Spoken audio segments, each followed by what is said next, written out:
আসসালামু আলাইকুম রহমতুল্লাহ। প্রিয় দর্শক, আজ নিয়ে এসেছি চিকেন বিরিয়ানির রেসিপি। মজাদার এই চিকেন বিরিয়ানিটা আমি রাইস কুকারে তৈরি করে নিয়েছি। কিভাবে আমরা চুলা ছাড়া রাইস কুকারে ঝটপট চিকেন বিরিয়ানি করে নিতে পারি, সেই সব কিছু থাকছে আজকের ভিডিওতে। আশা করি আজকের ভিডিওটা আমার দর্শকদের কাছে অনেক বেশি ভালো লাগবে। চলুন তবে চিকেন বিরিয়ানির মূল প্রস্তুত প্রণালীতে। চিকেন বিরিয়ানি করার জন্য আমি এখানে আগে থেকে মুরগি কেটে নিয়েছি এবং চাল এবং ডিম নিয়েছি। এখানে 2টা মুরগি আছে, মুরগির লেগ পিস এবং হ্যান্ড পিসগুলোই নিয়েছি এবং একটু বড় করে কেটে নিয়েছি। ডিমগুলো সেদ্ধ করে নিব। আর এখানে চিনি গুঁড়া চাল দেখতেই পাচ্ছেন, আমি এখানে 1 কেজি চিনি গুঁড়া চাল নিয়ে নিয়েছি। এটাকে ধুয়ে আমি স্ট্রাইনারে পানি ঝরতে দিয়েছি। আর এখানে মুরগির পিসগুলোকে সামান্য লবণ দিয়ে কিছু সময় এভাবে রেস্টে রেখে দিব। আপনাদের হাতে সময় থাকলে রেস্টে রাখতে পারেন অথবা সঙ্গে সঙ্গেই রান্না করে নিতে পারেন। আমি সুন্দরভাবে লবণটাকে মিশিয়ে নিচ্ছি সবগুলো মাংস টুকরার গায়ের সঙ্গে। এখন এটাকে একটা সাইডে রেখে বাকি রান্নাটা শুরু করব। এখানে রাইস কুকার আমি নিয়ে নিয়েছি। এই রাইস কুকারটাতেই আজকে চিকেন বিরিয়ানিটা রান্না করে নেব। দিয়ে দিচ্ছি রেগুলার রান্নার সয়াবিন তেল এবং 2 চা চামচ ঘি দিয়ে নিচ্ছি। এই রান্নায় 1 থেকে 2 বার আমি ঘি ব্যবহার করেছি, আপনারা চাইলে এটা ব্যবহার করতে পারেন। এখানে দিয়ে দিচ্ছি তেজপাতা, দারচিনি এবং এলাচ। এটাকে একটুখানি ভেজে নিব, সুঘ্রাণ বের হওয়া পর্যন্ত অপেক্ষা করব। রাইস কুকারে হিটটা একটু দেরিতে বেড়ে ওঠে, এর জন্য অপেক্ষা করে নিয়েছি আমি। এখন স্ট্রেনারে ধুয়ে রাখা চালগুলো আমি দিয়ে নিচ্ছি। চালটাকে প্রথমে আমি ভেজে নিব। চাল ভাজতে একটু সময় লাগবে, 4 থেকে 5 মিনিটের মতো সময় হাতে নিয়ে আমি চালটা ভেজে নিব। বেশ একটু এলোমেলো করে নেড়ে চেড়ে নিচ্ছি। আপনারা এই চালটা ভেজে রান্না করবেন, তাহলে রান্নার স্বাদটা বেশ বেড়ে যাবে। 4-5 মিনিট পর আমার চালটা বেশ অনেকটা ভেজে নেওয়া হয়ে গেছে। এই তো এখন আমি এটাকে নামিয়ে রাখবো। অনেকটা চাল ভেজে নিয়েছি, এটা নামিয়ে রেখে বাকি রান্নাটা এই একই রাইস কুকারের পাত্রে রান্না করে নিব। চাল নামিয়ে রেখে এখানে পাত্রটা ক্লিন করে নিয়েছি এবং দিয়ে দিয়েছি এখানে পর্যাপ্ত পরিমাণের তেল। এ পর্যায়ে আমি মাংসটাকে একটু সময় ভেজে নিব। চিকেন পিসগুলো দিয়ে নিচ্ছি এবং 4 থেকে 5 মিনিটের মতো এটা সময় নিয়ে ভেজে নিব। এই মাংসটা আপনারা ভেজে এভাবে রান্না করতে পারেন অথবা এটাকে কষিয়ে রেগুলার প্রসেসেও রান্না করে নিতে পারেন। আমি এটাকে ভেজে নিচ্ছি, তাহলে কিছুটা এটার কাঁচা গন্ধটা খুব সহজে বের হয়ে যাবে। এখন আমি উল্টে দিচ্ছি। একটা সাইড কিছুটা ভেজে নেওয়া হয়ে গেছে। আপনারা 3 থেকে 4 মিনিট সময় পর্যন্ত ওয়েট করবেন। এই চিকেন পিসগুলো আপনাদের পছন্দ মতো পিস করে নিতে পারেন। রাইস কুকারে রান্নার ক্ষেত্রে একটু ছোট করেও পিস করে নিলে নাড়াচাড়া করতে একটু সুবিধা হবে। এ পর্যায়ে আমার চিকেন পিসগুলো বেশ ভেজে নেওয়া হয়ে গেছে। এখন আমি এটাকে তুলে নিচ্ছি। আবার আরেক ব্যাচ দিয়ে ভেজে নিব। দিয়ে দিচ্ছি এখানে চিকেন পিসগুলো। এভাবে ভেজে রান্না করবেন, তাহলে স্বাদটা বেশ বেড়ে যাবে। সব চিকেন পিসগুলো ভেজে নেওয়া হয়ে গেছে, উঠিয়ে দিচ্ছি। এখানে পেঁয়াজ কুচি দিয়ে কিছু সময় নেড়ে চেড়ে নিয়েছি এবং ভেজে রাখা পিসগুলো দিয়েছি। দিয়ে দিচ্ছি এখানে রসুন বাটা 1.5 চা চামচের মতো, আদা গুঁড়া দিয়েছি 1 চা চামচ, ঝালের গুঁড়া দিয়েছি 1 চা চামচ, জিরা গুঁড়া দিয়েছি 1 চা চামচ এবং লবণ দিয়েছি স্বাদ মতো।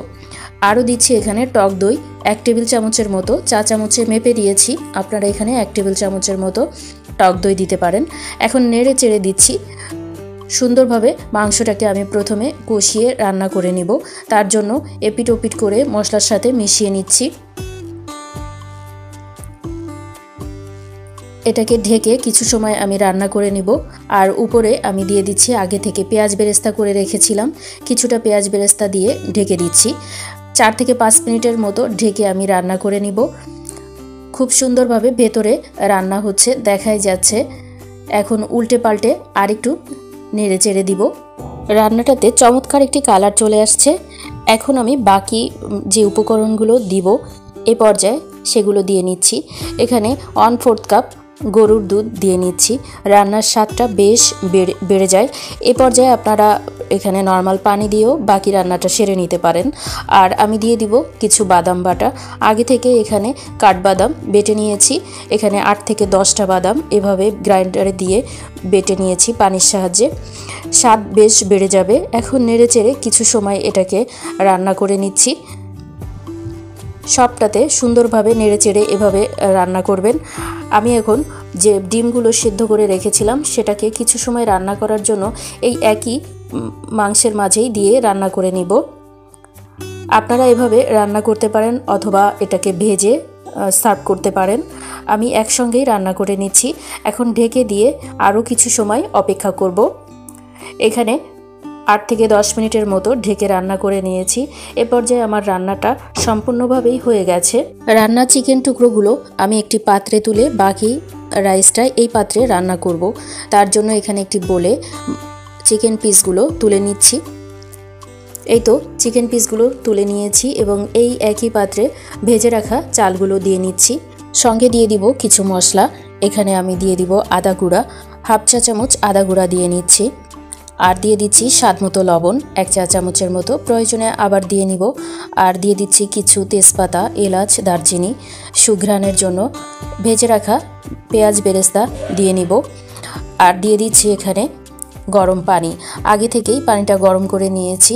এখানে আপনারা যতটা চাল তার ডাবল পানি ব্যবহার করবেন। দিয়ে দিচ্ছি ঘি 1.5 টেবিল চামচের মতো এবং দিয়ে দিচ্ছি গুঁড়া দুধ 2 টেবিল চামচের মতো। স্বাদটা বেশ অংশে বেড়ে যাবে। আর বিরিয়ানি রান্নার যে মশলাটা আগে আমি দিয়েছি স্কিপ হয়ে গিয়েছে, এখানে আরেকটু বিরিয়ানির মশলা দিয়ে নিয়েছি। এটা আমি বাসায় তৈরি করে নিয়েছি। আর দিয়ে দিব কিছু কাঁচা ঝাল, মাছ থেকে ভেঙে দিয়েছি। এখন আমি ঢেকে রান্না করে নিব। বিরিয়ানির মশলাটাতে আমি সব ধরনের মশলা রেখেছি। এখানে জয়ফল, জয়ত্রী, কাবাব চিনি, শাহি এলাচ এই সব কিছু একসঙ্গে বেটে আমি গুঁড়া করে রেখেছি। বিরিয়ানি রান্নার ক্ষেত্রে আমি এটা ব্যবহার করি। আপনারা চাইলে রাঁধুনি বিরিয়ানি মশলাটাও এ পর্যায়ে ব্যবহার করতে পারেন। চালটা বেশ ফুটে আসছে। এ পর্যায়ে আপনারা চিকেনগুলো দিয়ে নিতে পারেন অথবা 80% ফুটে যাওয়ার পরে লেয়ার আকারেও চিকেন পিসগুলো দিয়ে নিতে পারেন।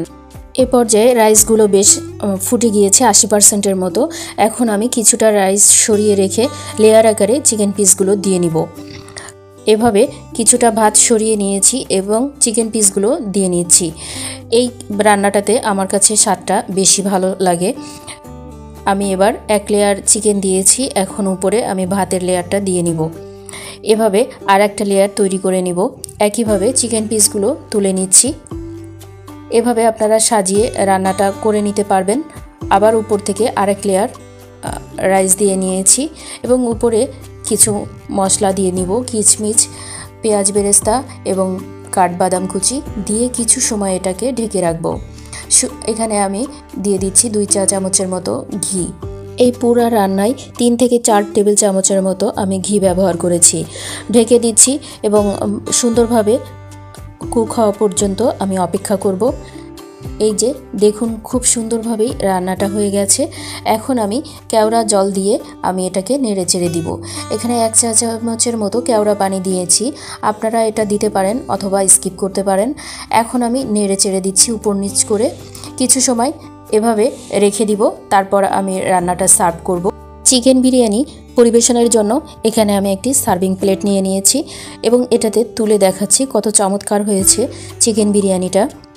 বিরিয়ানিটা তুলে নিয়েছি এবং উপর থেকে সাজিয়ে দেওয়ার জন্য এখানে নিয়েছি কিছু বাদাম, কিচমিচ, এগুলা দিয়ে সাজিয়ে নিব। আর এখানে দিয়েছি শসা স্লাইস, লেবু এবং কাঁচা ঝাল বা ডিমটাকেও আপনারা এভাবে পরিবেশন করতে পারেন। কত সুন্দরভাবে আজকে তৈরি হয়ে গেল চিকেন বিরিয়ানি রাইস কুকারে। খুব অল্প সময়ে এভাবে আপনারা তৈরি করে নিতে পারেন। আশা করি আজকের রেসিপিটা আমার দর্শকদের কাছে অনেক ভালো লেগেছে। পরবর্তী ভিডিওর আমন্ত্রণ জানাচ্ছি এবং এখানেই শেষ করছি। আল্লাহ হাফেজ।